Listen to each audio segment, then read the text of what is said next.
सृष्टि के हर युग में जब जब अधर्म बढ़ा, जब जब अंधकार ने धर्म पर विजय पाने की कोशिश की, तब तब भगवान विष्णु ने अवतार लिया। कभी उन्होंने राम बनकर रावण को हराया, कभी कृष्ण बनकर कौरवों के अहंकार को तोड़ा, कभी नृसिंह बनकर भक्त की रक्षा की, तो कभी वामन बनकर असुर बलि का घमंड मिटाया। हर युग में विष्णु की विजय हुई, हर युग में अधर्म का अंत हुआ। लेकिन क्या आपने कभी सोचा है, क्या विष्णु कभी पराजित भी हुए हैं? क्या कभी ऐसी शक्ति आई जिसने स्वयं नारायण को झुका दिया हो? कहानी कहती है, हाँ, हर युग में विष्णु हारते हैं, पर उनका हारना पराजय नहीं, एक रहस्य है, ब्रह्मांड का सबसे बड़ा रहस्य। तो प्रश्न उठता है, कौन है जो विष्णु को हर युग में हरा देता है? क्या वह कोई राक्षस है? क्या वह कोई देवता है? या फिर कोई ऐसा बल जो देवताओं से भी ऊपर है? यह शक्ति न रूप में है, न आकार में, यह न दिखती है, न मापी जा सकती है। फिर भी यह इतनी महान है कि विष्णु स्वयं इसके आगे झुक जाते हैं। हर युग में इसका रूप बदलता है। कभी यह धर्म बनकर आती है, कभी कर्म के रूप में, कभी भक्ति बनकर विष्णु को ही अपने नियमों में बांध लेती है, और कभी माया बनकर उन्हें अपनी लीला में उलझा देती है। कहते हैं, विष्णु सृष्टि के पालन करता हैं, वे हर जीव के हृदय में विराजमान हैं और समस्त ब्रह्मांड उनके नियमों पर चलता है। लेकिन जब समय स्वयं विष्णु के विरुद्ध खड़ा हो जाए, जब कर्म का तराजू उनके ही पक्ष में न झुके, जब भक्ति उन्हें आदेश दे, न कि वे भक्ति को, तब क्या होता है? तब विष्णु स्वयं अपनी बनाई मर्यादा में बंध जाते हैं। और यही है उस रहस्य की शुरुआत। आइए इस कथा में उतरते हैं, एक ऐसी यात्रा में जहां हर युग विष्णु को हराने वाली शक्ति अपना नया रूप लेती है, जहां हर बार नारायण स्वयं अपने ही नियमों से परास्त होते हैं। पर यह पराजय हार नहीं, बल्कि ब्रह्मांड की सबसे गूढ़ लीला है। क्योंकि जब ईश्वर स्वयं अपने नियमों से बंधते हैं, तो वह केवल हार नहीं, एक संदेश होता है, एक सीख जो मनुष्य के लिए छोड़ी गई है। पहले चलिए उस युग में जब विष्णु ने राम का रूप धारण किया था, जब धर्म सर्वोच्च था और फिर भी धर्म ने ही विष्णु को हारने पर मजबूर किया। समय बदला, त्रेता युग आया, वह युग जहां मर्यादा और धर्म सर्वोपरि थे। वहीं जन्म लिया भगवान विष्णु ने, मर्यादा पुरुषोत्तम श्रीराम के रूप में। अयोध्या नगरी में जब शंख बजा तो देवता भी मुस्कुरा उठे। विष्णु स्वयं पृथ्वी पर अवतरित हुए थे, अधर्म का अंत करने, रावण जैसे अहंकारी असुर को मिटाने और धर्म की स्थापना के लिए। लेकिन इस कथा में एक अद्भुत विरोधाभास छिपा है। राम, जो ईश्वर हैं, वही ईश्वर अपने ही बनाए नियमों में बंध गए।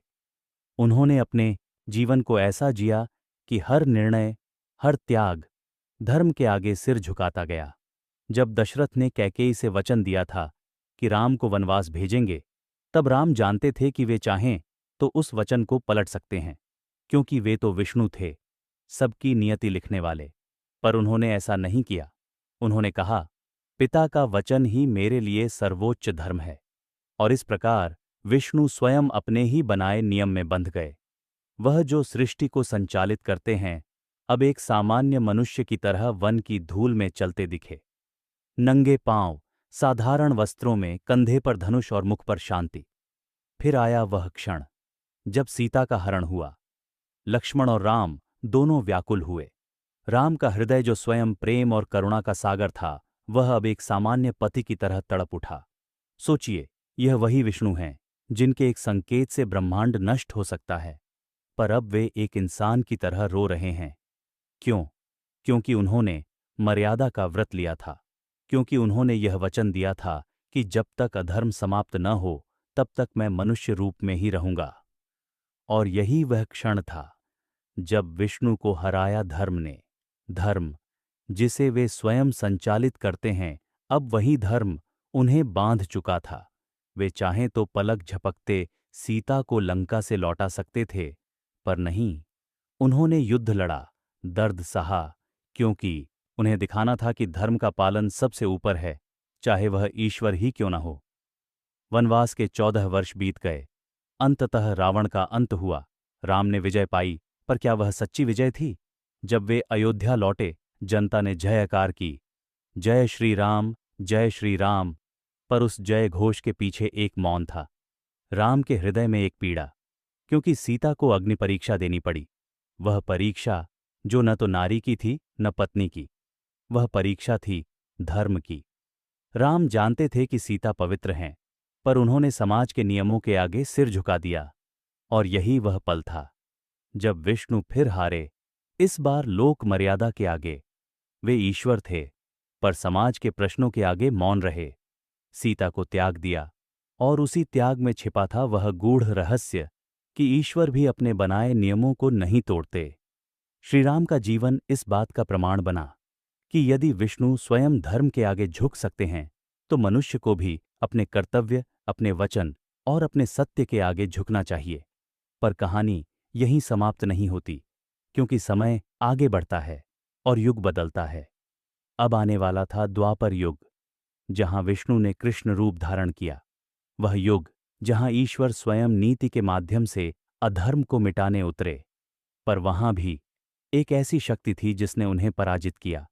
समय ने करवट ली। धर्म की मर्यादा अब राजनीति और छल की परतों में उलझने लगी। त्रेता युग बीत चुका था और अब आरंभ हुआ द्वापर युग। विष्णु ने अब लिया कृष्ण का रूप, पर यह अवतार अलग था। यहां ईश्वर ने स्वयं को एक बालक, एक सखा, एक कूटनीतिज्ञ और एक सारथी के रूप में प्रस्तुत किया। वह जो सर्वज्ञ था, अब मनुष्य के बीच मनुष्य बनकर चल रहा था। कभी गोपियों के बीच मुरली बजाते हुए, तो कभी कुरुक्षेत्र में अर्जुन के सारथी बनकर धर्म का मार्ग दिखाते हुए। लेकिन कृष्ण के जीवन में भी एक क्षण ऐसा आया जब विष्णु को हराया उनके ही कर्म ने। महाभारत का युद्ध, धर्म और अधर्म का सबसे बड़ा संग्राम, जहां हर कदम पर नीति और छल का संतुलन था।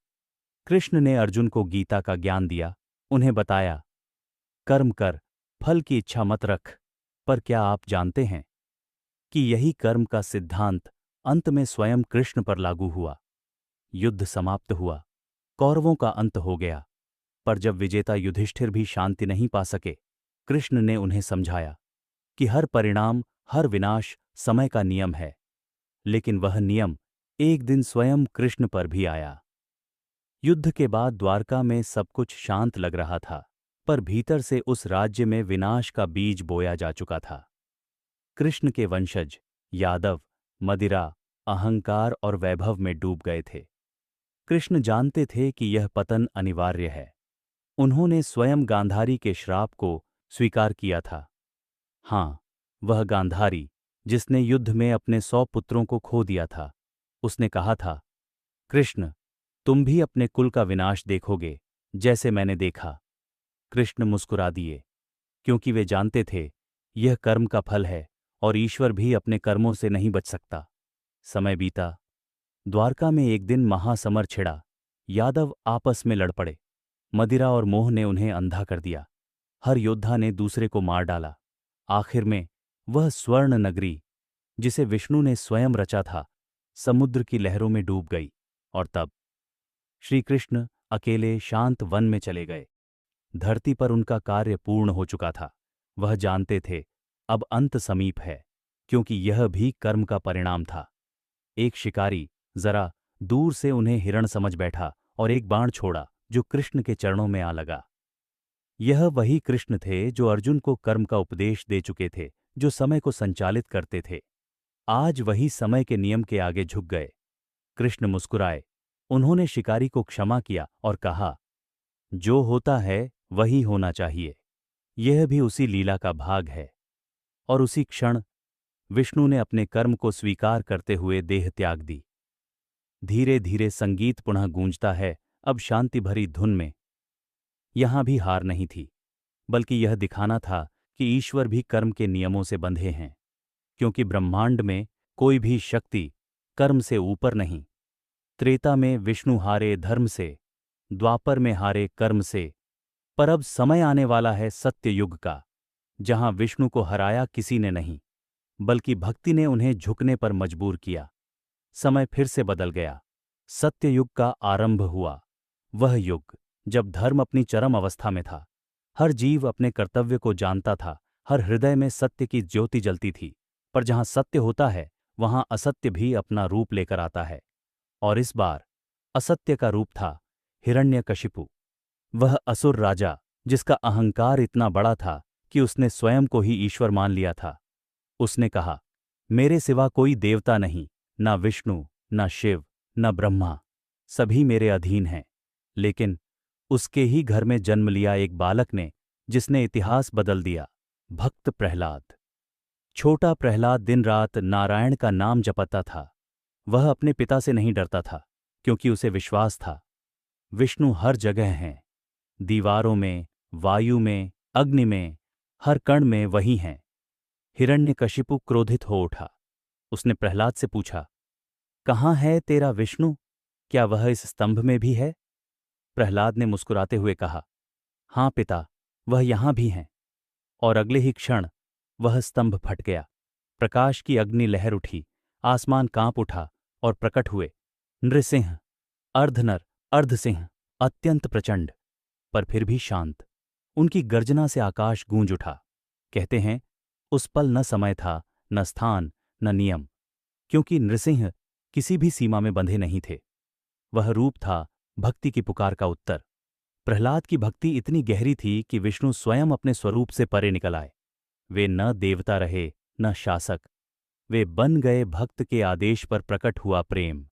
वह क्षण जब विष्णु ने असुर का अंत किया, वह केवल राक्षस की हार नहीं थी, वह ईश्वर के झुकने की घड़ी थी।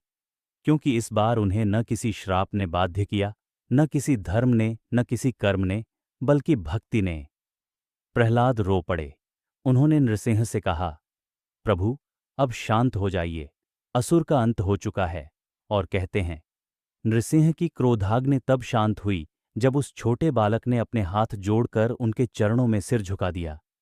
वह दृश्य ब्रह्मांड के लिए एक संदेश था कि भक्ति सबसे बड़ी शक्ति है, जो ईश्वर को भी अपने आगे नतमस्तक कर दे। त्रेता में धर्म ने विष्णु को बांधा, द्वापर में कर्म ने, और अब सत्य युग में भक्ति ने उन्हें अपने प्रेम के बंधन में जकड़ लिया। वह न हार थी, न जीत, बल्कि यह दिखाता था कि ईश्वर अपने भक्त के प्रेम से भी बंध जाते हैं। पर यह कथा यहीं समाप्त नहीं होती, क्योंकि समय का चक्र फिर घूमता है और आता है कलियुग, वह युग जहां न धर्म का सम्मान बचता है, न भक्ति की पवित्रता और न ही कर्म की शुद्धता। यहां विष्णु को हराने वाली शक्ति कहीं और नहीं, माया बनकर हर हृदय में प्रवेश कर जाती है। समय का चक्र फिर मुड़ा और आया कलियुग, वह युग जो सबसे जटिल है, सबसे रहस्यमयी है, क्योंकि इसमें न तो असुर हैं, न राक्षस, न कोई रावण या कंस जिसे हराया जा सके। यहां शत्रु बाहर नहीं, भीतर है।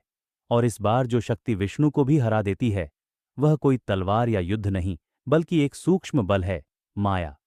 कलियुग वह युग है जहां ईश्वर स्वयं छिप जाते हैं, जहां सत्य और असत्य का भेद धुंधला पड़ जाता है। यहां हर मनुष्य माया के जाल में उलझा है, जो उसे स्वयं विष्णु के दर्शन से भी दूर कर देता है। माया क्या है? यह वही शक्ति है जो सृष्टि को चलाती है, जो भगवान विष्णु की ही एक लीला है। पर जब यह लीला अपने चरम पर पहुंचती है, तो स्वयं विष्णु भी इसके नियमों में बंध जाते हैं। शास्त्र कहते हैं, कलियुग में विष्णु किसी राक्षस से युद्ध नहीं करेंगे। वे अपने अवतार के रूप में नहीं, बल्कि चेतना के रूप में उपस्थित रहेंगे, हर जीव के भीतर एक संवेदनशील ऊर्जा बनकर। पर समस्या यह है कि माया इतनी शक्तिशाली हो चुकी है कि वह उस दिव्यता को ढंक देती है। यह वही माया है जो मनुष्य को यह विश्वास दिलाती है कि वह ही केंद्र है, ईश्वर नहीं। यह वही शक्ति है जो हमें भौतिकता, अहंकार और लोभ के दलदल में धकेल देती है। कभी कभी कहा जाता है, विष्णु माया से परे हैं, लेकिन सत्य यह है, माया भी उन्हीं जरूर सब्सक्राइब करें, क्योंकि हर कथा में छिपा है एक ऐसा सत्य जो आपको आपके भीतर के ईश्वर से मिलाने के लिए लिखा गया है।